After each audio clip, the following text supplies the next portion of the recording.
And what's up, everybody, and welcome to the Gore podcast of the Pod Boss, DJ Bowser, and joining me as always, your Dark Lord of Knowledge, Chadwick Chrisman.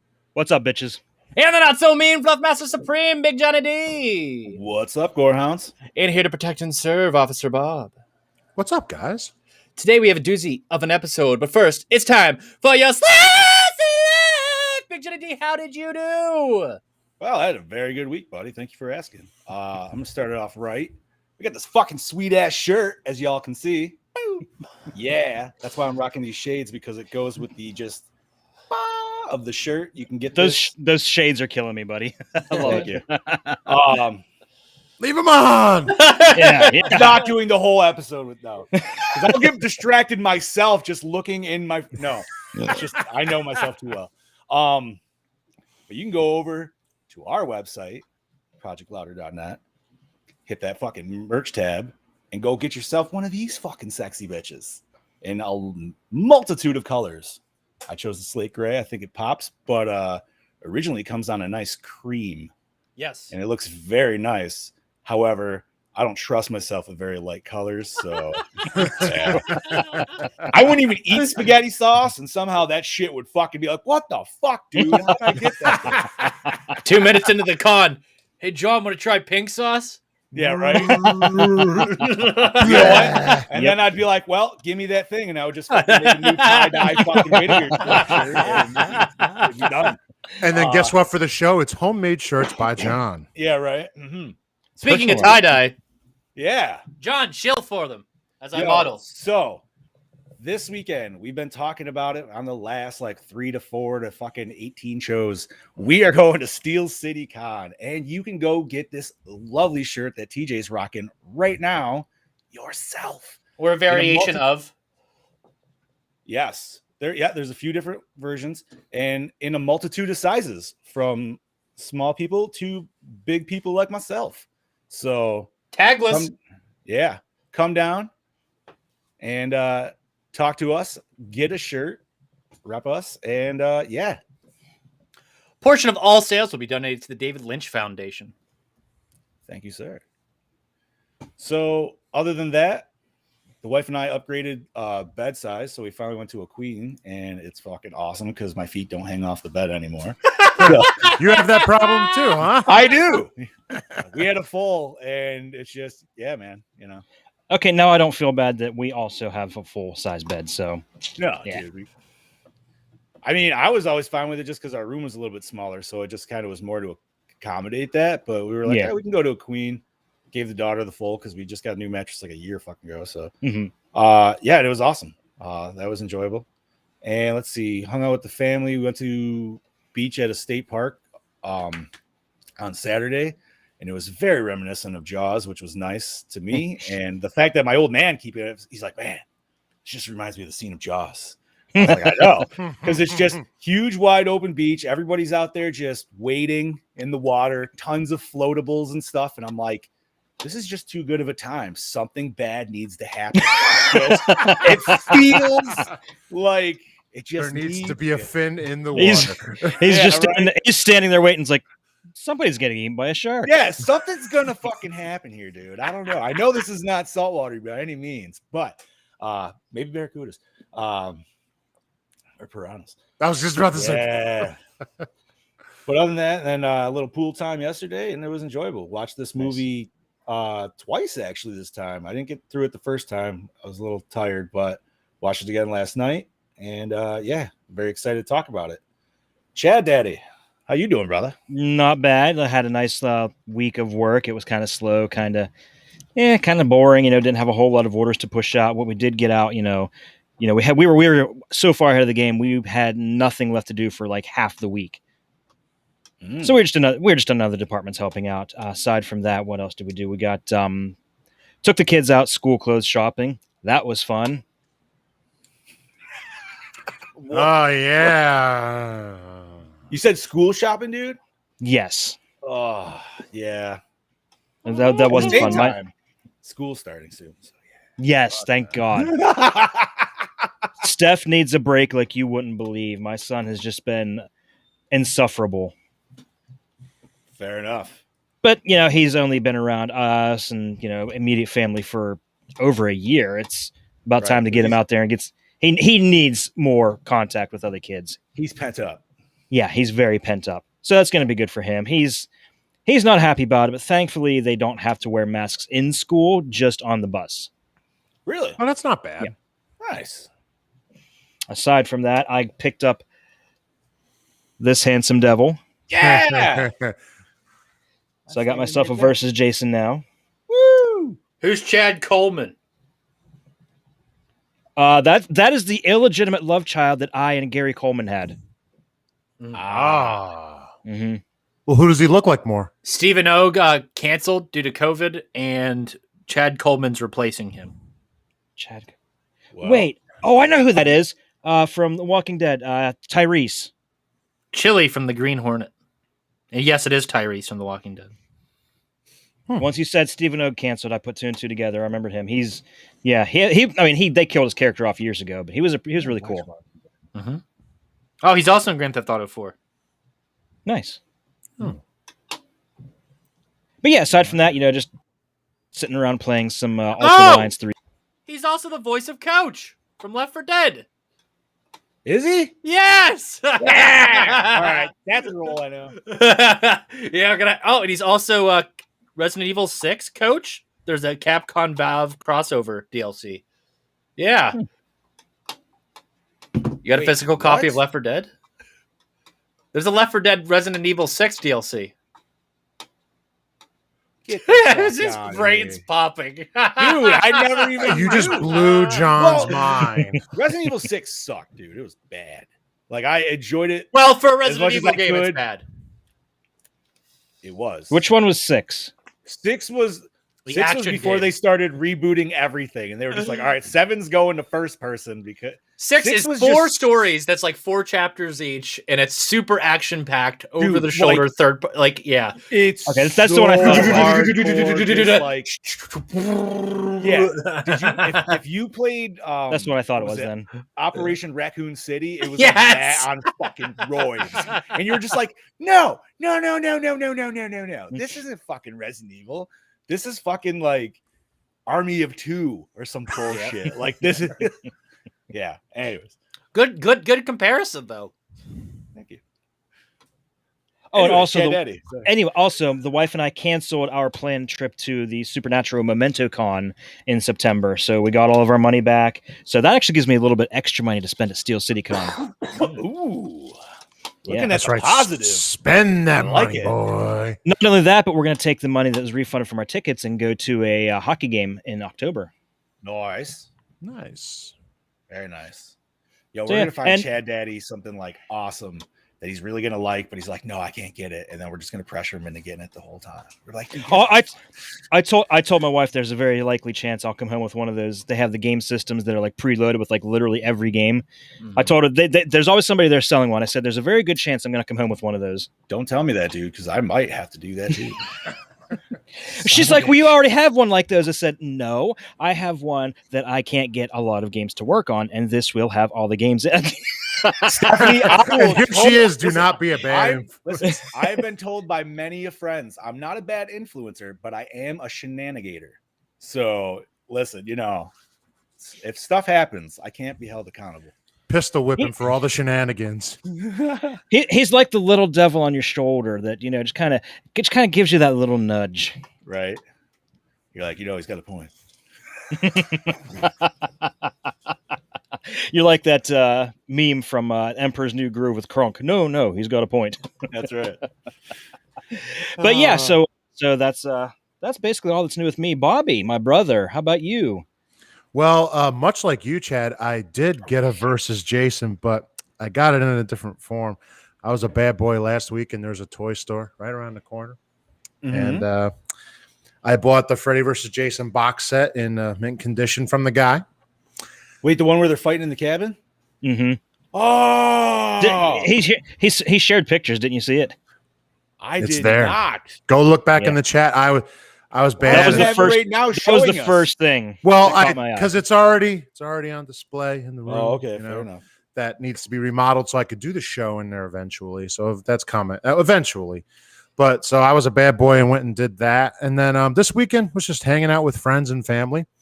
pretty much it was a chill weekend. I was with my cousins on Saturday. Yesterday was a lazy motherfucker day, which I don't do often, so I needed it.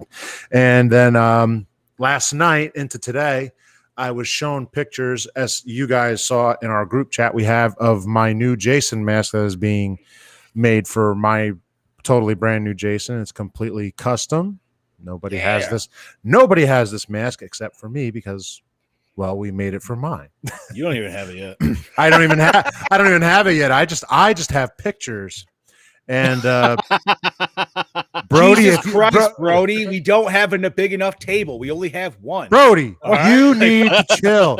I understand in the land down under, you guys got a lot of shit down there, but that one, so for our that's not going to work here. So they know what the fuck's going on. Brody said, Johnny, tell him. We need to get Lance to 3D print Bobby's schmeckle and sell it at the convention. Dude, that's just table space alone, bro. Why don't you just go to a deli and get one of those big Italian salamis and just slap that on the table? Wait, no, make sure you wrap it in bread. Imagine if we could sell bologna sandwiches and call it the Bobby.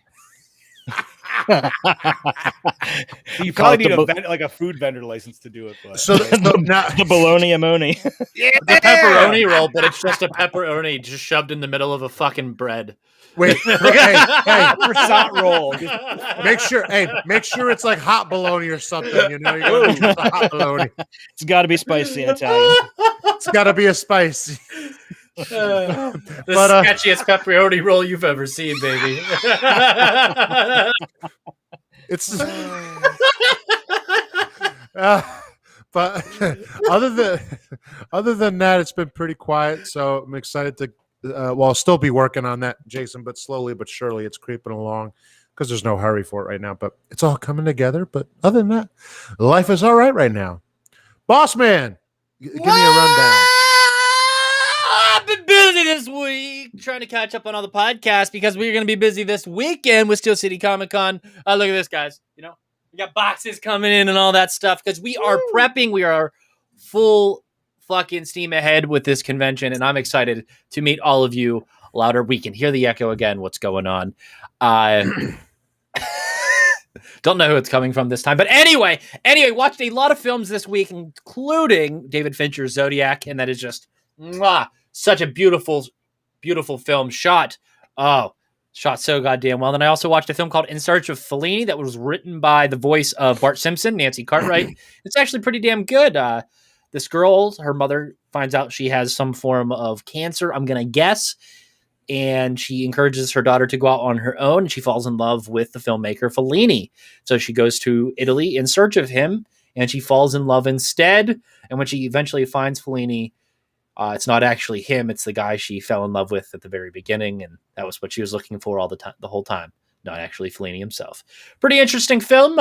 Nancy Cartwright makes an actual appearance as herself. It's interesting, especially when she talks, because at first I didn't register who it was, and then she spoke, and I was like, "Oh shit, it's Bart." That's damn, fucking A. But yeah, it was pretty decent. But I can't wait to talk about this week's film because it is from the Yinzer God of Horror himself, George A. Romero, and that is, of course, 2007's Diary of the Dead. Written by George A. Romero, produced by Peter Grunwald, Art Spiegel, Sam Engelbart, and Eric Katz, starring Michelle Morgan as Deborah Monahan, Joshua Close as Jason Creed, Sean Roberts as Tony Ravella, Amy Lalonde as Tracy Thurman, Joe Dinical as Elliot Stone, Scott Wentworth as Andrew Maxwell, Philip Rico as Ridley Wilmot, George Buzza as the biker in the dorm, Tatiana Masalny as Mary Dexter, Artie Reed as Samuel.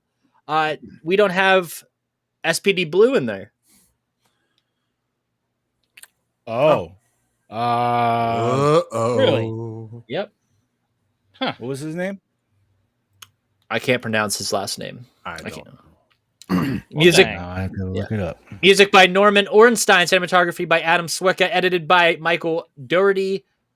I believe he worked on another Romero film. Distributed by Third Rail Releasing. Released February 15th, 2008. Or February Chris Violet? 8th. Yes. Is that it? Okay. That's what it is. Yeah. September 8th, 2007. TIFF premiere. Runtime 92 minutes. Budget $2 million, gross $5.3 million. Roll that beautiful bean footage. Oh yeah. That's it, he says. What a fucking guy. What the hell am I looking for?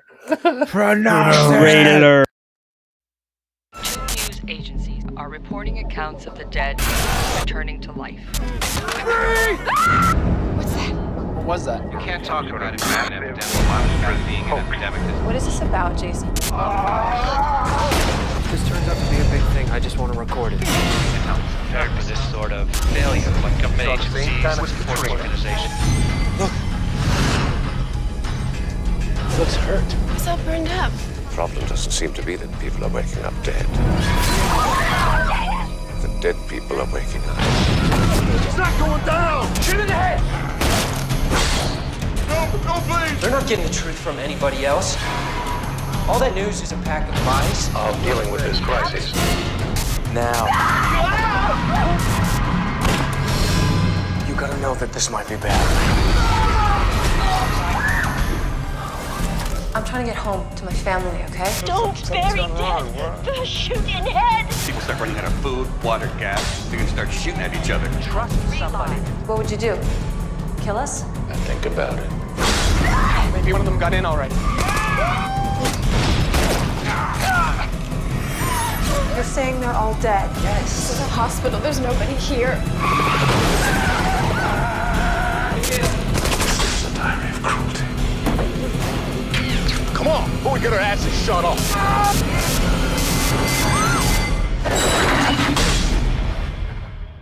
Can't do this anymore. Every time we walk in somewhere, somebody dies.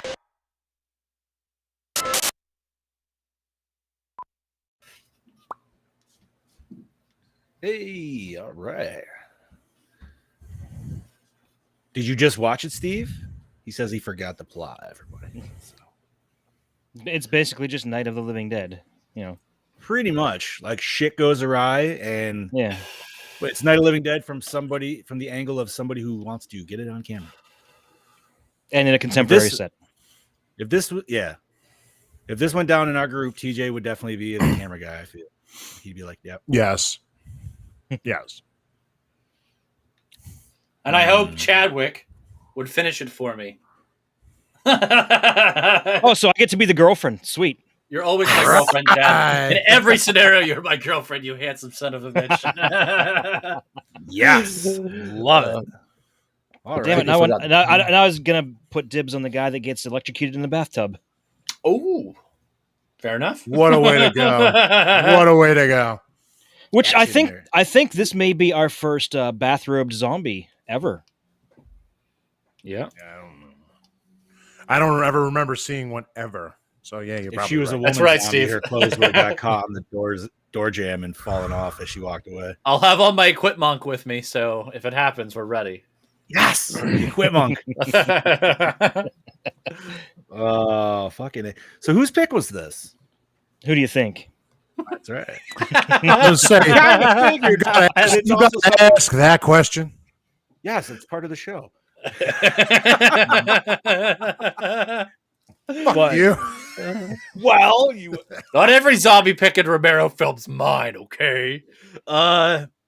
This no, I mean I did the crazy, so technically, but it's not zombies. very true, very true. Yes. No, man. This was a fun movie, and I actually think I enjoyed. Like, what did we say? Land came out a year prior to this. 2005. Oh, that's right. It came out, but it was actually made 2 years earlier. That's what it was. I would say I almost enjoyed this a little bit more than Land. Yeah. Really? Steve, if you're home and want to pop on, I mean, I really like Land. I'm not going to say I don't. I don't know. Can I try to explain why I think you do? This is a return to traditional Romero filmmaking. He started in low budget filmmaking and he returned to it after Land. And this is the start of it. And I think it shows. And I think that you can appreciate this film because it has that Romero low budget feel to it. And if you like his early work, then you like this. Just my I was opinion. going to say, like, it just seems very like small scale again, and I enjoy that more. Yes. So that like listen, I like where Land got because obviously that's the development of like you get Dennis Hopper and Ossie Argento. Can you argue? No, I mean, no. But there's a feeling. And even though it's like I feel like it feels wildly different than his other films, it's still you could tell it's his just by certain things. So I don't know. If I may interject before we discuss this further, TJ, how about you give us that sweet plot rundown, buddy?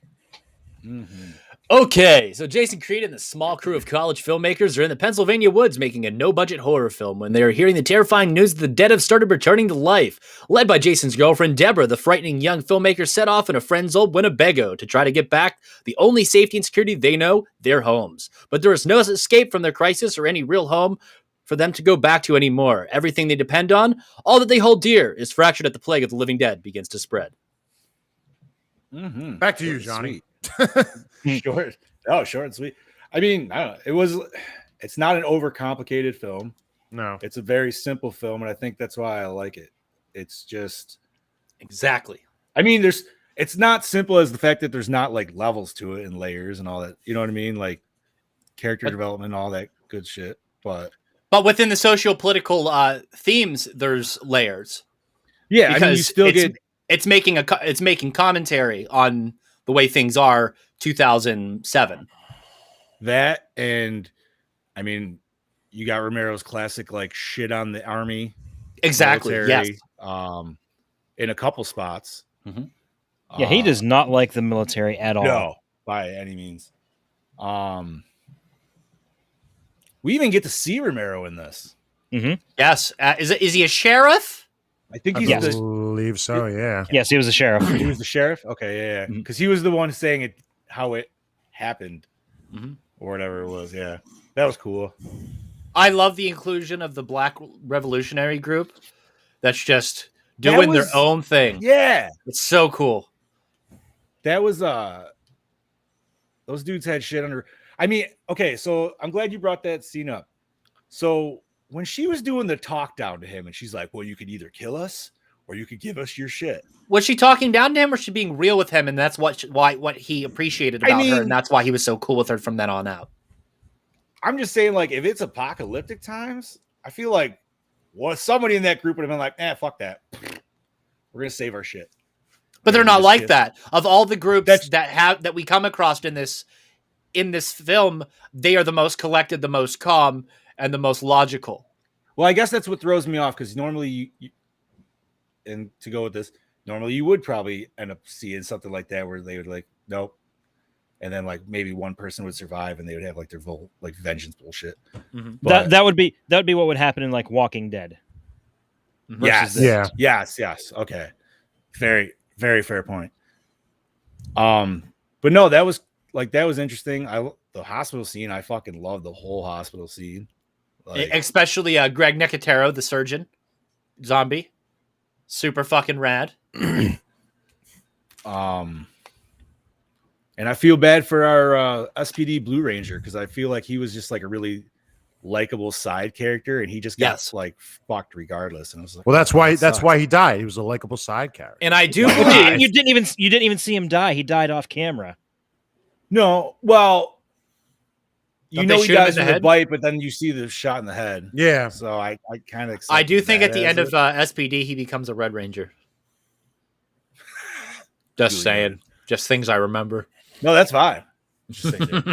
I don't know. I mean, why did you want to see him like actually like croak, or I figured you probably just did on the ride there, maybe, or whatever. I don't know. Probably, yeah, but it's just kind of, the guy was documenting everything. You think that would have been in there as well. True. Yeah. Okay. Maybe he edited that part out because he was editing it as he went along. Maybe he was charging the camera more. Or did she edit? Because whenever they went to the house, she mentioned that she made the choice to include the footage in the house. Yeah, she so did. Ultimately she had control of the final cut, despite what we see. Ooh, good call. This film is intentionally made to be a student film. A lot of the shots that we see in this film are actually very student film-ish, so it makes the film feel extra authentic in that nature. Romero said that this was actually more heavily choreographed than any scripted film he's ever made. Like in trying to make it look Yes. Oh, I bet. found footage, he had to work extra hard on it. But a certain type of found footage. It had to be found footage of film students who understand film and how camera works and how to actually capture footage. So you see actual film techniques used in this, and they can also with lighting and stuff. Because he even said that too. Like he was like, no, he's like, let me get back here so I can get a better shot of you. Exactly. We see multiple scenes where they're doing multiple takes of things in order to get it done. So while this film's going on, there's also a sense of filmmaking going on, and that's a theme throughout the. So it's a certain type of found footage, because we also get other versions of found footage in this film, like the security cam. And also when we cut between the two different cameras, there's slight resolution differences. And then we also see other cameras, like the one underneath the Winnebago, that gives you a completely different type of resolution. So it's a different type of found footage, not necessarily what traditional is. And so much better done than that piece of shit movie we watched. What the fuck was it? And I think I even picked it. It wasn't even shit. It wasn't terrible shit, but it was shit nonetheless, just for what we're talking about. No. Hills Run Red. Oh yeah. You remember how they did the fake POV shots? Yeah. They were like, this is actually the legit, really good camera, but we're gonna put some digital effects in to make it look like a fucking camcorder. Then we're gonna go to an actual camcorder. Back to this bullshit, but call it all the same. Like, no, you guys want to hear Brody's review? Let's go for it. Snip, That's fucking all snip. well and good, boys, but Katie's cutting in. Ding. Snip, fucking snip. Well, howdy do there, folks. It is I, your DKB, here back for another episode of Gore, and this week I'm here to talk to you about George A. Romero's Diary of the Dead. Now, let me just start off by saying that I fell asleep twice watching this film. Yes, that's right. Ouch. You heard me correctly, twice. And when I woke up and realised what had happened, I didn't even go back to watch what I'd missed, because I really lost interest in this film in the first 10 to 15 minutes. Now, it kills me to say this because I love George A. Romero and his previous work, but I feel that he's milking it by this stage, and there's only so much you can do with the zombie genre that he's already done. And I feel this is just basically a mashup of his previous work in that sense. Now, let me just also add to this, the cinematography in this. Now, it's meant to be found footage. It looks way too pretty to be found footage. And I don't like comparing the pair, but they're both in the subgenre of that horror genre of found footage. And Blair Witch. I mean, when the Blair Witch came out, they used this shitty handheld cam. It definitely captured the grittiness, the realism of that area that they're based in, and it made you feel more about the characters. Yeah, that's the 90s, film, and they're using a cheap camera. That's the point of the footage there. Because I felt like they were just... Everything is rented from the Pittsburgh University. And when they got bitten, or whatever it was that was happening to them, I couldn't give a fuck. Like, I was hoping that they'd all die. Well, you were sleeping for half of it. There was a part of me thinking, well, if they're at least all going to die, there's going to be some creative kills in this film. I don't think we even really got that.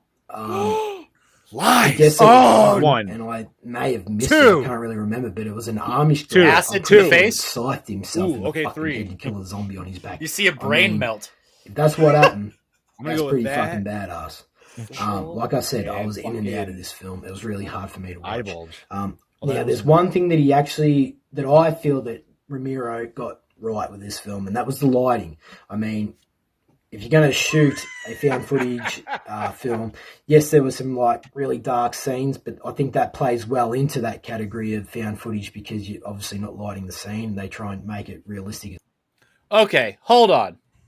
Okay, so in the same review, he complains that it doesn't look found footage enough, and then compliments the lighting and says how nice it looks. I didn't know what you were talking about when I first came in, but now I know. Now you know. Now I know. So there was that element that he really fucking... we still love you, bro. Yes, of course we do. But yeah, like there's nothing really else that I can say about this film that... Yeah, I just really didn't like this film. but that's just me, obviously. So I'm going to give it a Gore and More score of a 1.9. Whoa! Wow! That is your DKB signing out. Enjoy your evening, gentlemen, and I shall catch you next week. Peace, buddy. Wow. Damn! Wait a minute. Love you, Brody. Hold on. Wait a minute.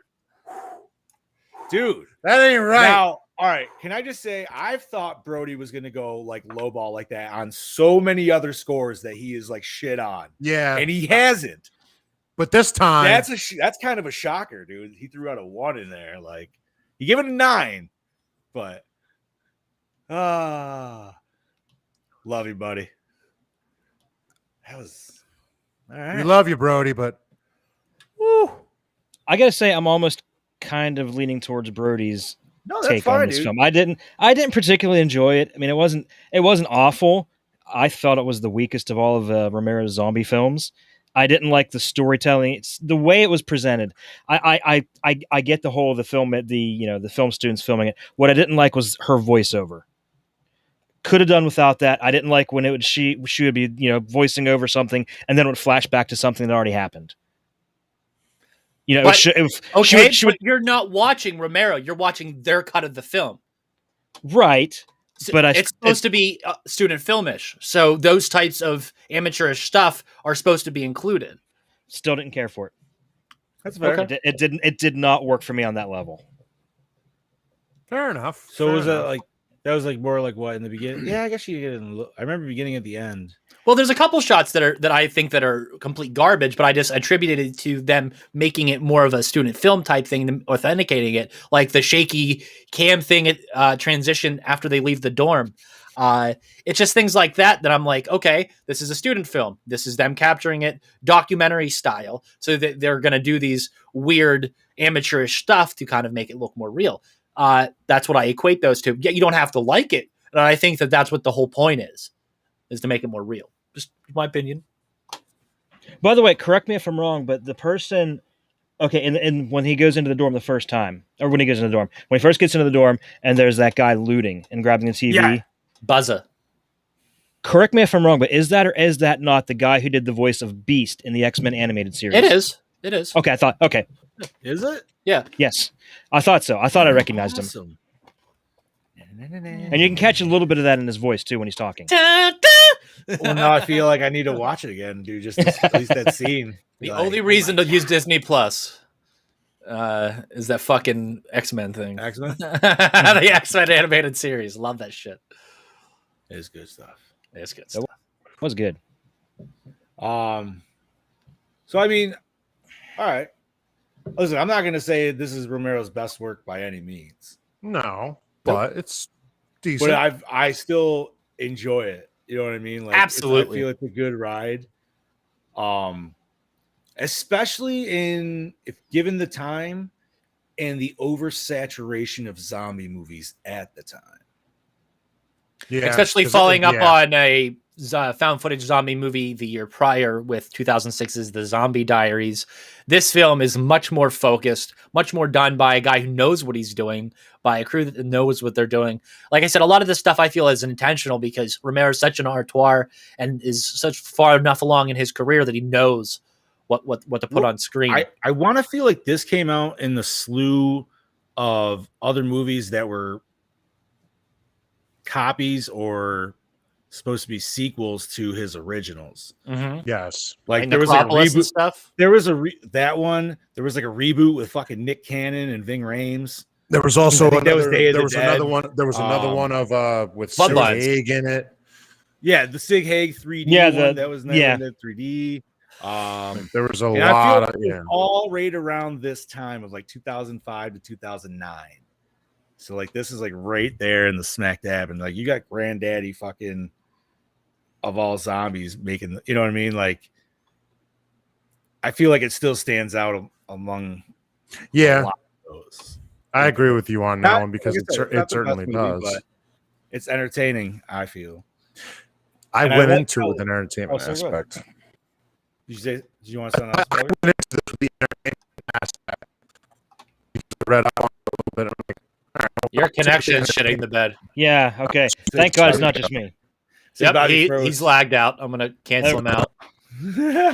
So much for that in the internet, buddy. Damn it. It's yellow barred right now. He's skipping. Ooh. Oh, yep, he's still going. Refresh. Yeah. Anything else before we move on to the next topic?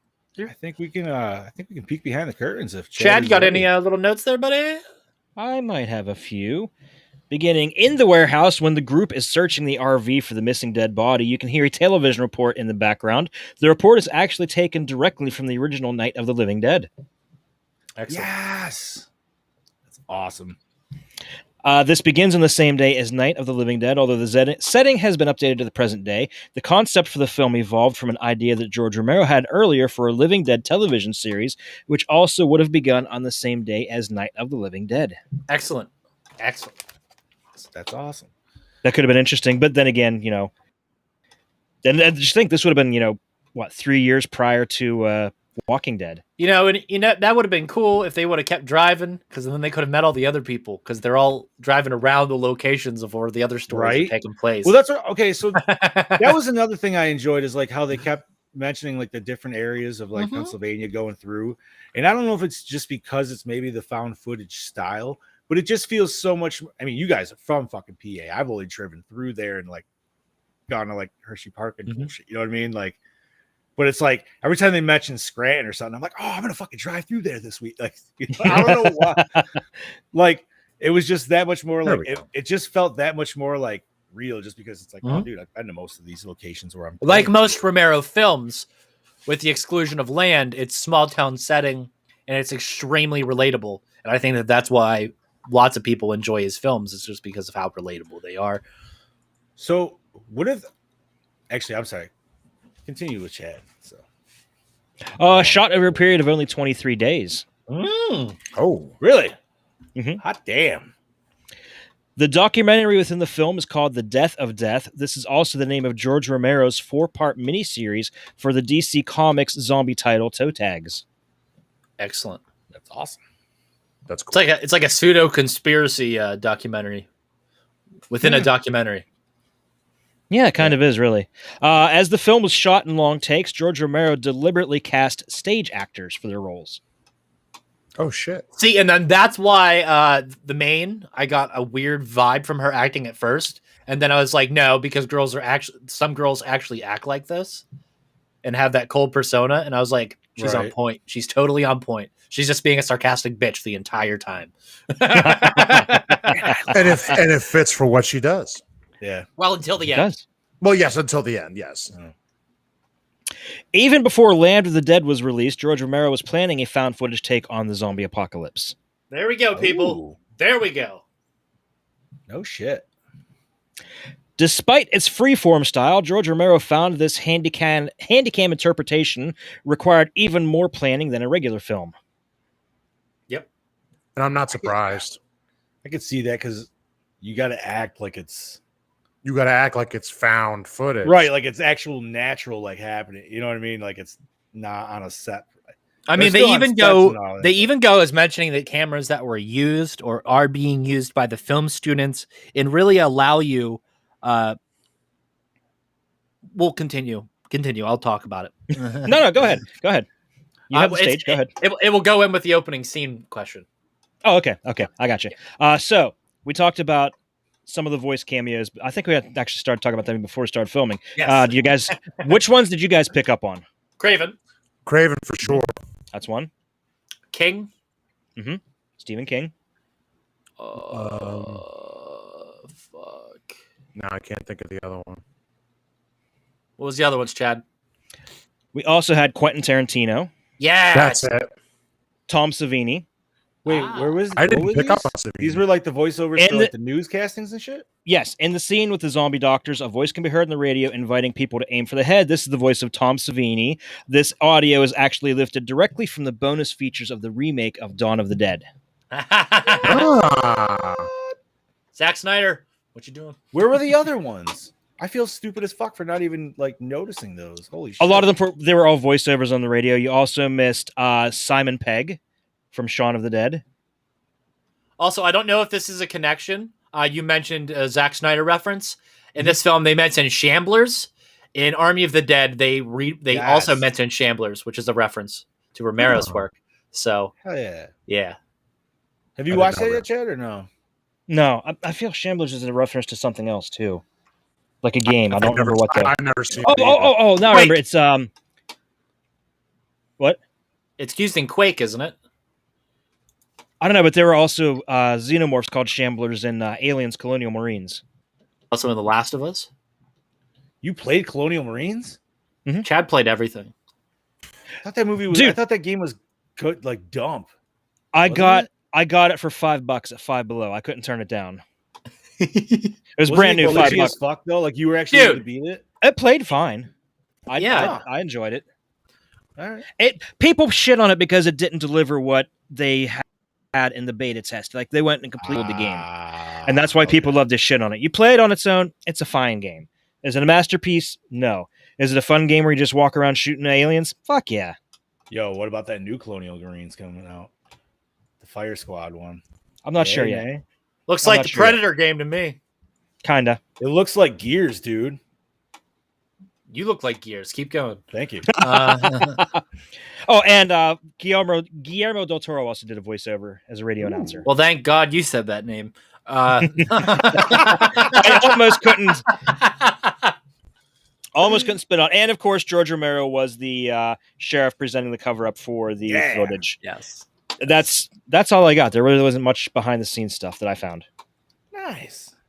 Johnny, any questions, homie? So you kind of already brought it up, but how close do you think they were to the original farmhouse in Night of the Living Dead? So like maybe like a road over. Hold on. Farmhouse in Romero Land is that way for me. You got Evans City. So it's over to the right. So it's over to the right. Where Evans City is relative to where they are. They are in Scranton. They're going from west to east. They didn't start in Scranton. Where do they start? They went to Scranton. They were near Pittsburgh. They were right. students. They were at Pittsburgh because they were the University of Pittsburgh. So they would have drove past the original farmhouse. And that was located where? Wait, no, from Pittsburgh across. No, there would be no reason to go up. They could have gone up and over. They could. We don't know where they were filming. They could have been filming in that area. Fair enough. Yes, it's too tough to say. They were just filming in the wilderness outside of Pittsburgh. It could have been literally anywhere. So hypothetically, they could have run into the people in night, day, and dawn. Hypothetically. Well, but dawn's later day. on. Dawn is not way day. later on. Day takes place in Florida, remember? Day. That's right. Yeah, day takes place in Florida. That's right. But dawn and night. I just keep thinking geographically of where the actual bunker is. Dawn is, wait. Is the original Dawn the actual? Yeah, it has to be. Dawn. Okay. Yeah. When we're at the convention, it'll be at the mall next to us. Yeah, it'll be across the parking lot. There you go. It does not look anything like that now, except one hallway, and I'll show you to you. Yeah. But at least you'll be able to go shopping at the mall right there. Yes. We have a whole con to shop at. So hypothetically, we could have seen Barbara and the people from Dawn. Yes. Hypothetically, yes. That would have been awesome, dude. Mm-hmm. That would have been cool to run into him. Like, I don't know how they. Well, no, because let's see, they were in the cemetery. They could totally see like the truck explosion from the farmhouse from afar, from the fucking road. Oh yeah, you know what I mean? Like the gas station, like the gas explosion. Yeah, you know what I mean? Like little stuff, dude. Easily. I feel like I don't know. I kind of feel like probably by the time that happened, they were probably closer to Scranton. That's true. I don't know. When they were driving the first time, it's at nighttime. Well, because it's kind of hard to say. Or it could have came over the news too. See, that's what I was kind of confused because the first night I think they were driving out, but I feel like they went back, didn't they? What's going on the first night? Is Ben going to get the gas that first night? And then also is it the same time that they're raiding that apartment building? Like, it's hard to you know what I mean? To line all this up because that's all happening at night. And if he says it's all happening I feel like Dawn takes place a couple days after night because they already had the zombies locked into the building in certain parts. So I feel like this was maybe a week after Night of the Living Dead, where it wasn't like complete pandemonium yet. See, I feel we'll like have to review the timeline. You're probably right. We on have that, to because make a I timeline. feel like Snyder's Snyder's version is fucking with my head, because that was literally like night into, you know what I mean? Like Yeah, it was like literally the it next was. day. Yeah, Yeah, they like- made it as if that pandemonium happened in 24 so like hours. I feel like that's what kind of like fucks with my head on that. Where you might be right with Romero's classic. Maybe it's like a day after like a day or two, or maybe even a week after the fact. Yeah. I would say Okay. more of a week. Let's keep this Okay, how about podcast we- chugging along. This is almost like the Night of the Living Dead to Zack Snyder's Dawn of the Dead. Like almost, you got the same story in a contemporary setting. It could be kind of viewed that way. August Minus the running 31st, zombies. August 31st, Night of the Living Dead takes place. October 24th to 26th, Diary of the Dead takes place. October, Dawn of the Dead and Survival of the Dead take place. Oh. This is the Living Dead timeline. November, Fiddler's Green is taken over by Kaufman. Later in November. That was that fast? Yeah. Wow. Damn. This That is fast. this is between 1968 and 1971. I Jesus mean, I Christ. know you got to like take. Oh, This is in with the course of 4 years. huh. But still, this is happening relatively quickly. That's what all the Romero films happen in, is within the course of 4 years, I believe. You know why all this why this all happened, kind of skewed like this. It's all Loki's fault. There you go. He fucked up and caused the multiverse. Goddamn variant. So, what format did you boys watch this on? I saw this on Tubi. Yeah, Tubi for me. Not bad quality. Chad? I decided to be the odd man out. I wanted to watch it on Pluto. Ridley would like a Blu-ray release of this and Survival as a 2-pack from Shout Factory. That would be nice. I actually watched it on Vudu and Tubi. And Tubi gave me less issues than Vudu. Vudu kept like restarting it. It was fucking weird. Yeah, Voodoo I've had issues with in the past, but Tubi has been good when I've watched movies with them. Yeah, Tubi 100%. I wasn't sure how many commercial breaks Pluto would have, so that's why I went with that. The answer is a lot. A lot. Oh. They're only about a minute long each time, but yeah, there was quite a few commercials. Is it like one of those ones where it's just the same commercial every time you get a commercial break? No, but it was the same block of commercials every commercial break. There was always the same 3 or 4 commercials every time. Gotcha. 2 of which were about gambling. Like those are my kind of commercials. Problems? No, about gambling. One was a commercial for the You having problems? one was a commercial for the Borgata Casino, and one was for DraftKings. Are you having problems gambling? Keep trying. I don't know. Like, keep trying. Keep trying. That's terrible. Keep trying. Your luck will get better.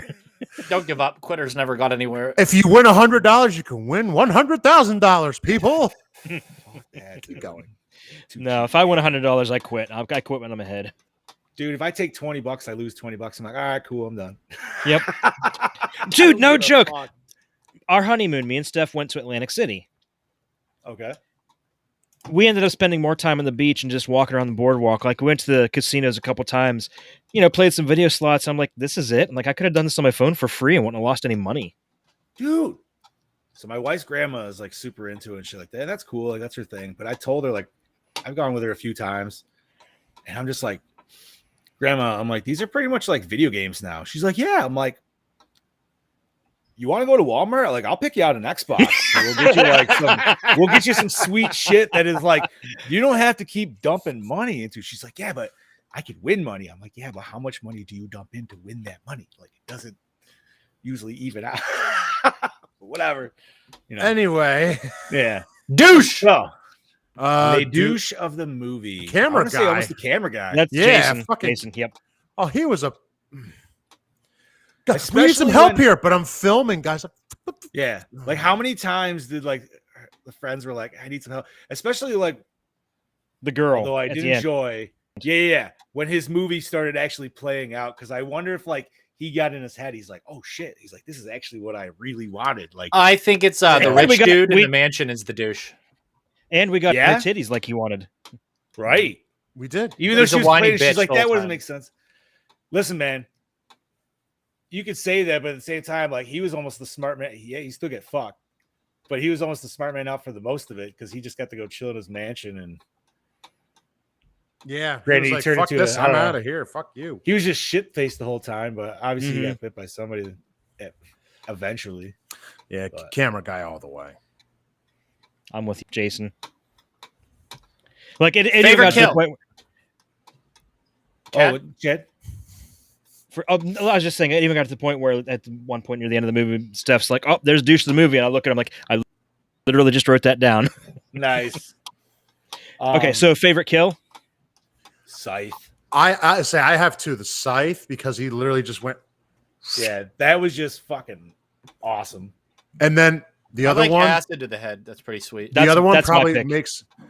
My other one is the arrow to the kid's head, and it just nails it to the wall. That was very good, and That was really cool and sun, but I'm Like- with TJ. The acid melt on the zombie's head.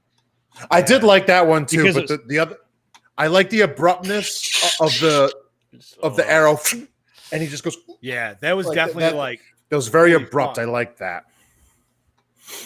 all good. But all the good. acid was cool to watch So the brain good. just simmer away. And the CGI wasn't god awful. Maybe like 1 or 2 kills. It's fucking shit. But like, Yeah. it's pretty damn good because it's practical and CGI in tandem, and that's the best way to use it. All right. Romero knew how to do it. There we go. Best scene. I really love the Amish dynamite scene because it's so Oh, comical. Yeah. What a perfect way to introduce a character. Yes. That was great. That was Hello, amazing. and then zombie parts. I- Fucking great, dude. gonna Romero take a does a step good further. job breaking stuff up with comedic stuff, though. I'll say from the whole time you meet his character, like the whole barn scene too. Yeah. Yeah.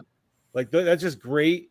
And I was very sad to see him go away very fast. Like, you know, it's going to happen, but at the same time, I'm like, God damn it. Why? Like, I really like the build up to the reveal of the zombies swimming in the pool.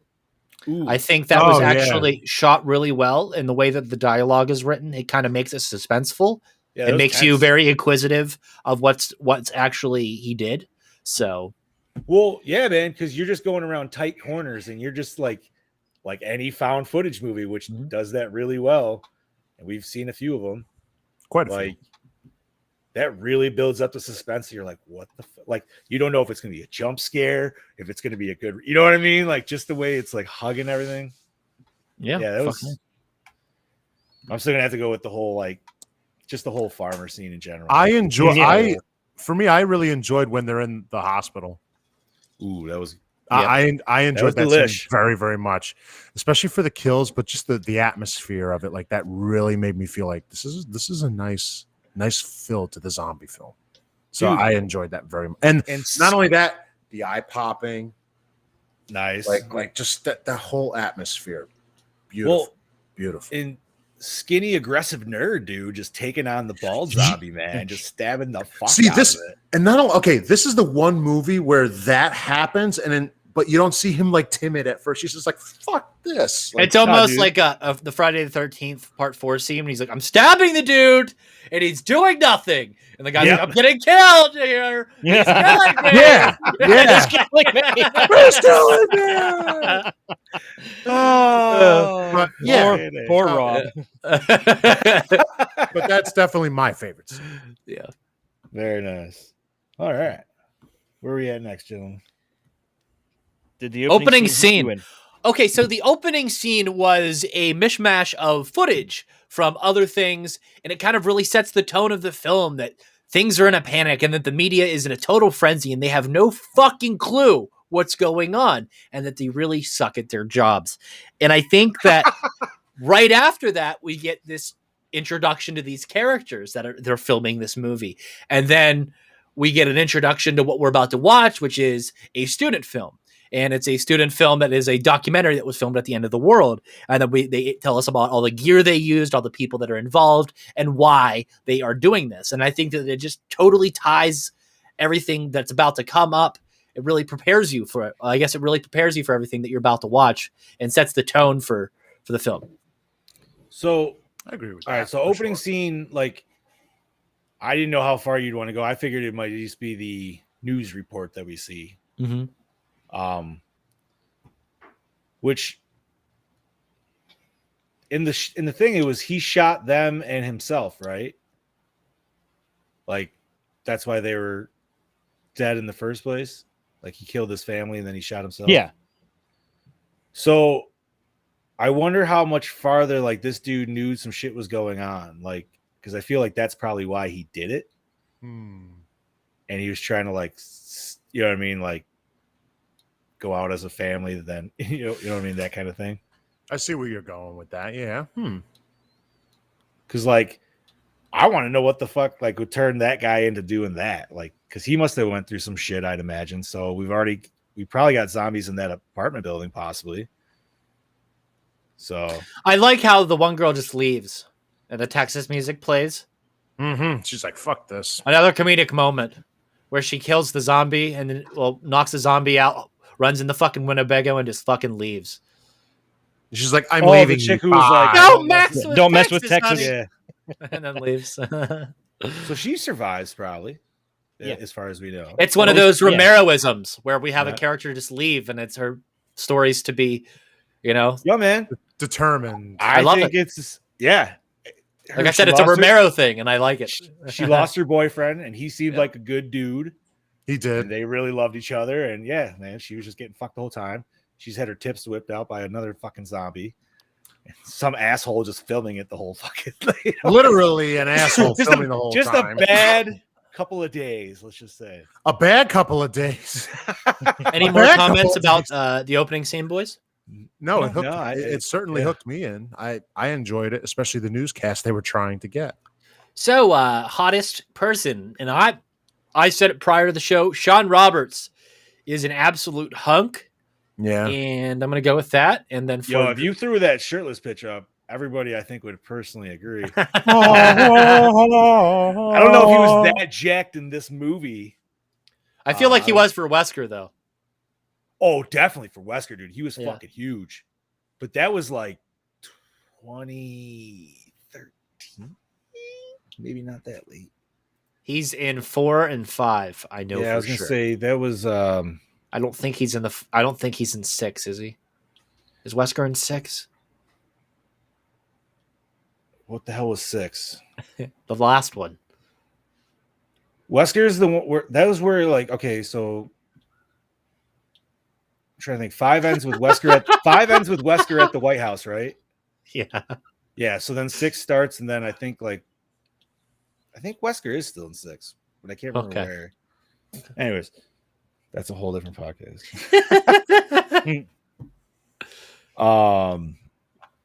Jesus fuck. So yeah, I'm gonna probably have to agree with. Even though he was brooding the whole time, actually, I'm gonna go with the 2 brooding people. I'm gonna go with him and then the girlfriend because I thought she was really hot too. Yeah, I thought the girlfriend for sure because Screams from the Hive, a Resident Evil podcast. There you go. Yeah, that would certainly work. There's a lot of content on that. That's almost the one that you don't run out of content. Coming out still too. Yeah. You know what? I'm gonna have to say throw one in there for the professor because he just kind of had that old hot Englishman who really was good with a fucking bow. Good monologue. Oh, he was and great monologue. Yeah, like a little bit of a booze hound. So you know, you hey, have to deal with that. Listen, in the times he was in, is it wrong? No, he said it never fucked with his actual perceptions or anything like that. Well, then guess what? And if he was drunk as fuck when he shot that boy zombie, like kudos to him, man. He can drink as whatever the fuck he wants. He could drink every bottle in the house at that point. Right? Fuck, dude. So score, set the mood. Score, not so much, but like the sound design is absolutely fantastic, and it definitely lends its hand to the effectiveness of scenes in this film. I think that it's done well. Yeah, and I don't really remember a score to begin with, so for me, it did. I think she the said film, she did the film, add some stuff. She had music, right? yeah. There's music, yeah. I guess I was not really paying attention to that. But the film itself is what set the mood for me. The music, not so much, not for me. Well, usually with found footage, you don't get that. That's why. So that was So- one element I'm like didn't really pay attention to. I think I would say yes, just because it wasn't there. And the fact that she even mentions it, so you know it's there. Yes.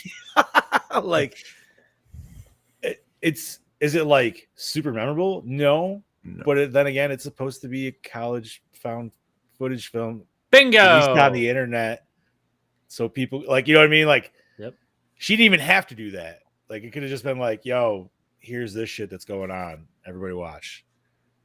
But the fact that they decided to edit it and everything like that, like, favorite character? Professor Samuel. Yeah, the say Amish, Professor. Amish guy. Jason Creed. Oh, the Amish guy. Ooh. I love the Amish guy. The Amish guy was great, dude. He fit, Damn it. I don't know he why I fit didn't so say that. well. I almost want to take it back. Nah, So I love the professor too, though. I'm Yeah. sticking with Professor. I'm sticking with my pick too.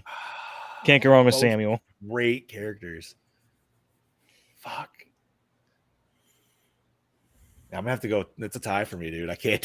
I mean, Samuel has a fucking chalkboard, dude. Like, who the fuck else has a chalkboard? That's awesome. All right. So, was it scary? This film is not scary in the usual sense, but the world it sets up is. Yes. I feel like this pool scene, like we talked about, that kind of got a little tense. Yeah, I'll give it that. Yeah, this And the movie had a hospital, lot too. of tense moments. The hospital was one of them. Because of the way it's shot, obviously, certain things you just don't see coming right away. The And sheer failure of loved the it. media is scary. Also God. true Could you? I mean, just imagine that in life. right there happening. Like that right there would be the scariest fucking thing to happen in real life. All right. So, does it hold up today? I would say yes. Yeah, Well, I would say since so. It's a fairly recent movie. It's Right. Okay, I'm going to go off on a little tangent here. Oh, So I think that Let this 'em go. film represents Romero's displeasure with the media post 2001 and the subsequent distrust that it caused within the United States citizens, and we can still see the effects of that today with media bias. all right. Okay. Ooh, Chad got some light. I think It's getting a little dark that now. another good. This is kind of also going to touch on some of the story elements. I think when the TV cuts out, it was made apparent to all the characters, and more importantly, Jason, that this film needs made, and that it needs shown as the media is no longer reliable. I think that's whenever it really hit Jason that he needs to do this at any cost. That was it when that was in the camper, right? I believe. Yes. Okay. Yeah. What else do I have here in my notes? Excuse me. I think that's about it. Pretty much just how the media just failed to fucking do their jobs here. And it just this film kind of shows you like this is in a time 2007 where video cameras were a lot more accessible to people, and where when the media fails, it's up to the citizens to tell the truth, especially whenever things are being hidden and not being told the way that they're supposed to, especially in a post 2009-11 type world. Things like this happen. I don't want to say anything else because that's a slippery slope, but yeah. Fair enough. Yeah. All right. So acting, good or bad? That's pretty Stage good. I actors. think it was great.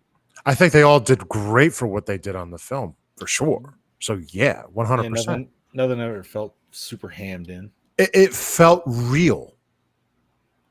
Yeah. And that's the key, especially for a film like this. So this question's kind of funny, but we've already kind of discussed it a little bit Oh yeah. here and there. But cinematography, I feel like seeing it as it's a staged. It's a stage found footage film with cinematic Right. elements only because the people filming it are supposed to have knowledge of Yeah, cinema. I feel like as Yeah. a found footage film, it's one of the best looking ones out there. Mhm. And I think it's obviously- unfair to use the phrase staged found footage film because every found footage film is no, staged. you're right. You're right. That was But you also just something that I noticed that even lends like to the authenticity of it. Whenever they're talking and they're not necessarily trying to capture footage, how the camera goes to a slightly off tilt because they're resting it off their shoulder instead of focusing. It's just kind of sitting there like this. Because whenever you do the swap to the other camera, you can see the people holding it, kind of resting it. But so that's whenever you see fucking heavy. Yeah, Right. I just think that's cool that there's things that's in the cinematography and was included. That's always going back and forth. Yeah, it was nice that they found the second camera. Yep. Convenient. You're right though, Chad. That staged isn't the right word I was looking for, but like I think I know what you're trying to get though. Mean by it, yes. Yeah, like it's not your usual found footage. I guess I have to say. If of the found footage films, it's one of the better ones. Yeah. I would put it in a top 5 found footage. There you go. I don't even think I can name 5 found footage films really that I've seen. I was gonna say you just put me in a real Red Cloverfield VHS. This film, Blair Witch. VHS, I did really enjoy. Yeah, I haven't seen that yet. Second one was okay.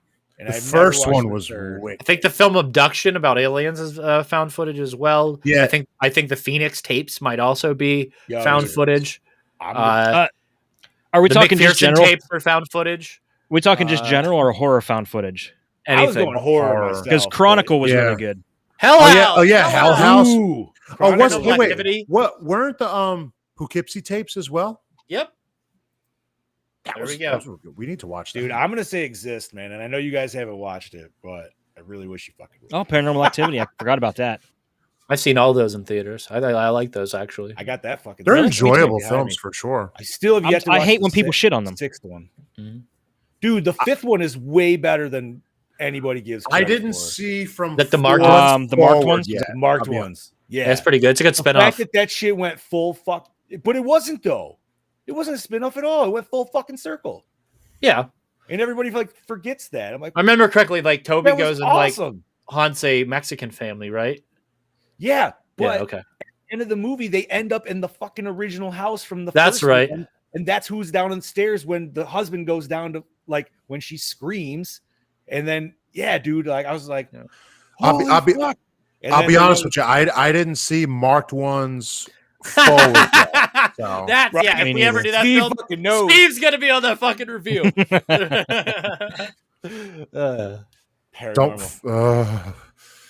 No, man, we gotta do Piranhathon first.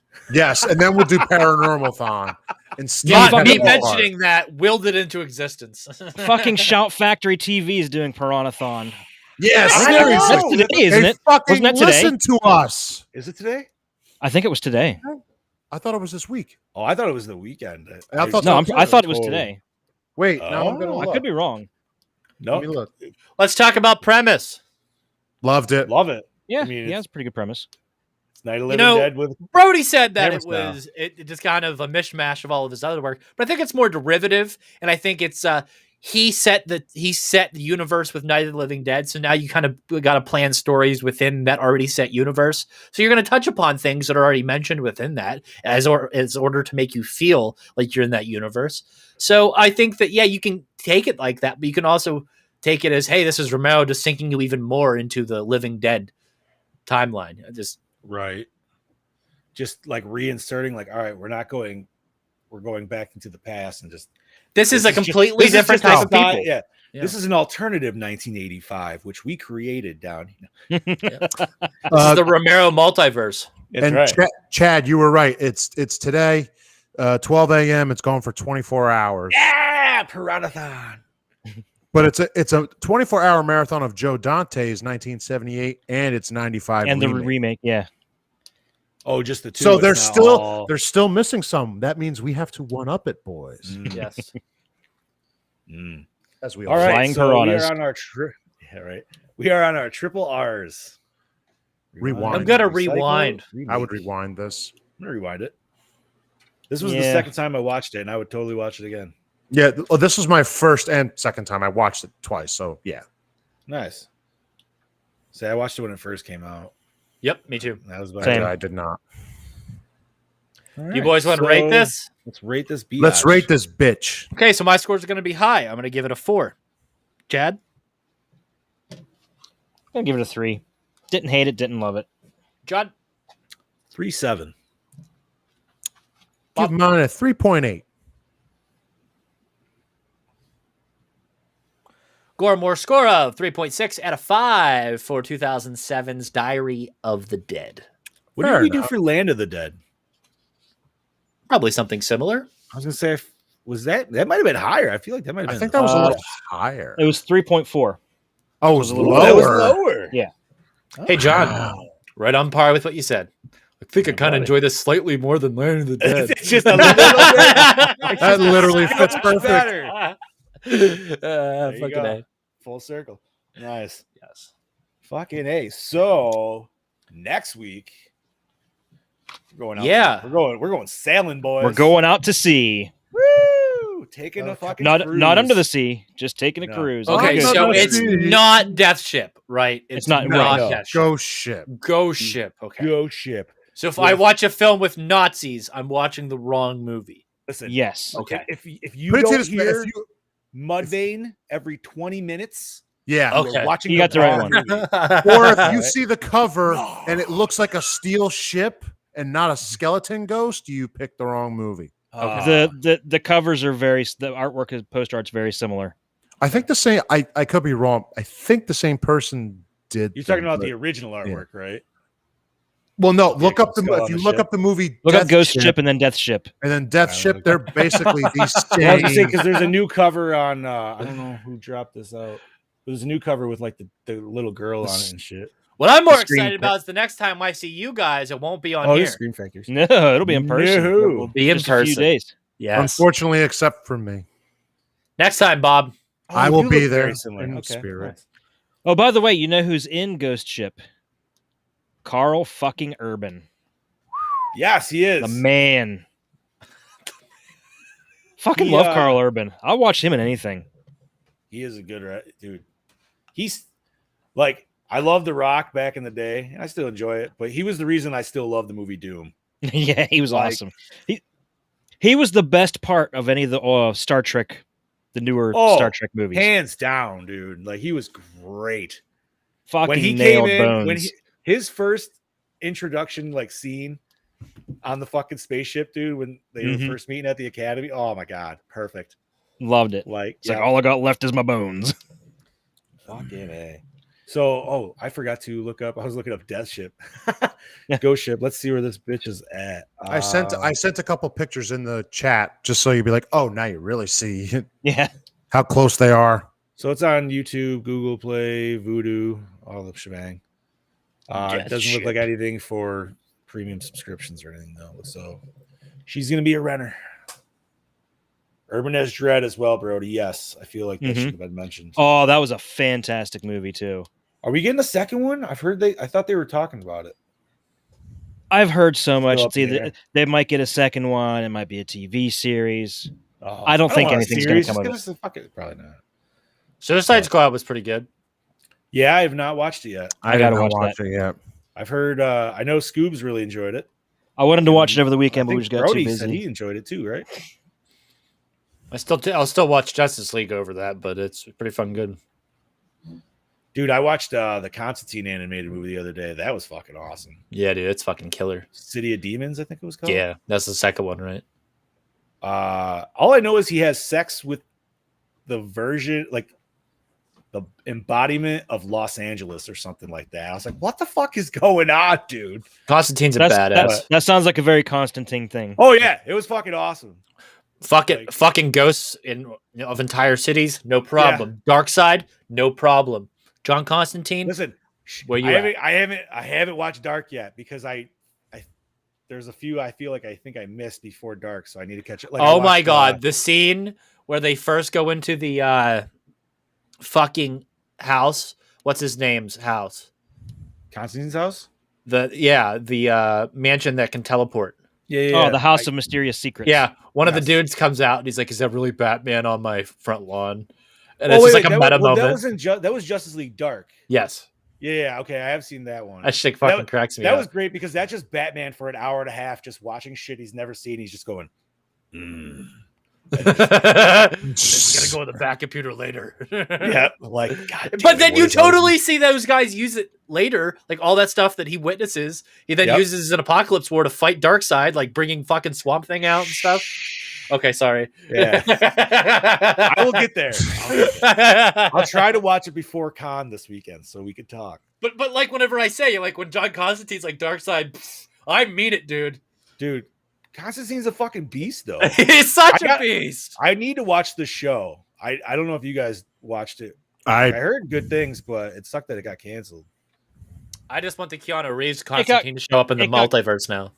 It got canceled, but he ended up on Legends of Tomorrow. That's right. Oh, he did? Also, I do want to go on record saying that I prefer the Flash King Shark design over the Suicide Squad one. Just saying he looks meaner. I agree. Yes. Like, I understand they wanted to go the more toys. You could sell toys for days with the one you did on Suicide Squad because he's cute. Well, not only that, but he kind of is also very similar to King Shark and the Harley Quinn TV. That is something I noticed. Which yes, I fucking love that version of King Shark. Yeah, because it's oh, dude, he's fucking hilarious. But so I totally understand from a marketing standpoint. I just like from an aggression standpoint, I would have liked to see him like that, or even more like Assault on Arkham King Shark with the metal jaw, and he's more humanoid. Jesus Christ, that would have been more intense. Did you guys see that some of the cast members of Suicide Squad went on? Was it Jimmy Fallon? I think it was. And Cena went in character. Dude, he's been promoting the movie in character. Well, because his costume the whole they time. did the Peacemaker TV series that's finished, and really? the second after credit scene sets it up. So that's why he's heavily promoting it right now. I love that. That is yeah. That is a total wrestler thing to be in character all the time. I saw a really funny meme. It was Dave Bautista's like, "I want to be you so bad." Nah, man. I have a lot of catching up to do with the DC universe. I can tell. Dude, like I said, I mean, he does really good for like an anti-hero guy. It's pretty fucking fantastic, and the way he interacts with Bloodsport is just so unique. Fuck him in the movie. Yeah, he's such an asshole. No spoilers. I want to see it. No spoilers, Steve. All right, maybe I'll watch that after tonight or after this podcast. I don't think I'm gonna have time tonight. How long is it? It's like a 2-hour plus movie. 2 hour, I figure, at least. Yeah, I'm gonna have to watch it at some point because I hated the first. It also follows the Birds of Prey storyline. That's why I didn't want to watch it at first. So do I have to watch Birds of Prey? No, just know that Harley's completely broken up with Joker. Okay, because I think I started Birds of Prey, and that's how it starts, and that's how it started. She's completely broken up with Joker, and they carried on the flower. Did she blow up his factory aesthetic or something? I'm pretty sure something like that happened. Yeah. But you see her mentally move on. So I thought Birds of Prey looked shitty as fuck. I have no desire to see that. Didn't watch it at all. Like I said, you can hate these movies, but all of them lend themselves to the overall story arc, and that's what you have to appreciate about them. I just think it looks like a one big kind of joke. Turd. I don't know, it's like they just completely ruined all the characters that everyone's based on. Fair enough. Because who's in it? Like Huntress, Black Mask, Black Canary. Yeah, Black Mask is a bad guy. Mm-hmm. Okay. Who? This is the second Birds of Prey, right? Wasn't there a TV show from the CW in the early 2000s called Birds of Prey? Yes. Yeah, it went one season. Right. Yeah, it's a non-linear story, and in the typical gun fashion, so it flows really, really well. Okay, I saw Starros in it, and that's all I was super excited to see. Well, that. There's an alien. Well, what Chad would really like, there's an alien aesthetic to it. Starro does. If you guys read the comics, you know what Starro does. Yep. They do the face hugger thing with Starro, and then Bloodsport's mask is almost a xenomorph to a fucking T. Yeah.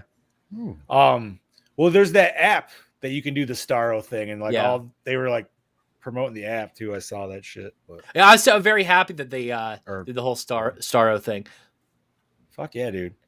All righty, gentlemen. Did you guys ever think we'd see a movie where Starro was the villain? No, and I'm happy we did because he's easily one of the cooler ones. I guess it took James Gunn to bring to there. So fucking A, dude. I'm excited to watch it, honestly, because it just looks so, me too. like, I thought it looked really top. fun. Like, when me and the wife went to see Fast and Furious 9, that was one of the movies they previewed. And we're both like, that looks pretty cool. The second one definitely looks better than what the first one was. Malignant's coming in September, so I'm just like impatiently waiting. By the way, how many of you guys thought that Far From Home trailer was legit? Because I wasn't fooled for a second. Listen, all I'm going to say is when I watched it, I was like, oh, because that's a movie series that I've been loving watching. Unfortunately, as soon as it was brought to my attention, I was like, God damn it, dude. Now I do see everything. And I don't care. I still loved it. Yeah, like I'll take it for what it's worth. Yeah, I'll give kudos to whoever edited it together. Kudos. Fuck you for teasing, but at the same time, like, good job. Fuck you. I really hope Marvel doesn't hold out their word of no trailers or teasers. Trevor died. From The Whitest Kids You Know. I never watched that. The creator of Whitest Kids yes. You Know. Yeah, I saw that in the news this morning. I never watched that. Not me neither. What? But as far as Spider-Man go, I have been loving the Spider-Man series with Tom Holland. So I'm like, I just can't believe I really hope Marvel is not going to make Dead at 41. Damn. Oof, that's young. Jesus. Well, rest in power, sir. He's been working for Disney ever since that show went off air. Yep. Alrighty. So I feel like before we go, we should definitely say you should come over to Steel City. Yes. If you are. So the next time you see us, we'll be at Steel City Comic Con from August 13th through the 15th, and we will be at the Project Louder booth in the main hall area. We are in the dealer room. We are in the dealer room this time. We are more foot traffic. I-13, don't know where the fuck that is at, but we will show you on Thursday. We'll take pictures, and I posted a picture up on Instagram of what our banner will look like, so you know what we'll look for. John will be there, Chad will be there, I will be there, Steve will be there, and Cameron from Comics and Kaijus will be there, and I can't wait to fucking meet all of you guys, talk to you about film, come check out our exclusive merch, and just have a good time. Support our sponsors. It's going to be super fun. Get a sexy t-shirt. Yes, get a sexy t-shirt. I can't wait to meet some of these celebrities and hopefully capture some footage. I can't wait to go see the Nerd Academy booth. Oh, wait, I don't have one. And that's how we'll end the podcast. This is the Pop Boss TJ Bowser saying see you at the con. It's your Chad Daddy saying I'll see you bitches next time. This is your Fluff Master Supreme saying see you later, Gorehounds. This is your Killing Machine Bobby and Moan saying check these guys out this weekend. See you later.